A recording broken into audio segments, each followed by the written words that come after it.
All right, we're here with Travis and we're going to shoot the 10-foot whipper Texas Twister. We've got 300 pounds on it and a 1¼ pound pumpkin. So with the hanger weight, that's like 325 pounds.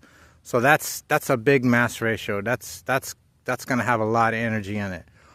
It's going to be kind of a test shot. I closed the gap quite a bit.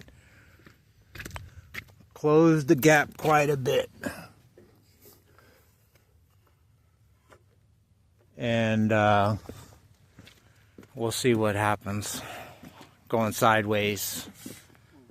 All right, Travis. Let's give it a shot. 3, 2, 1.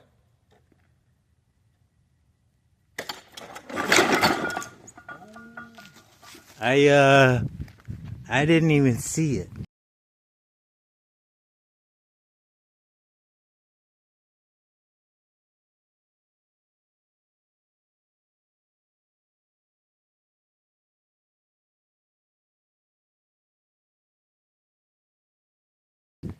It peeled off and went over to the right. There's that pine tree, the first kind of groupings, and it was spinning. It was going crazy. All right, dang it. We might get a launch velocity from the footage. All right. All right, Travis. Let's give it a shot. 3, 2, 1.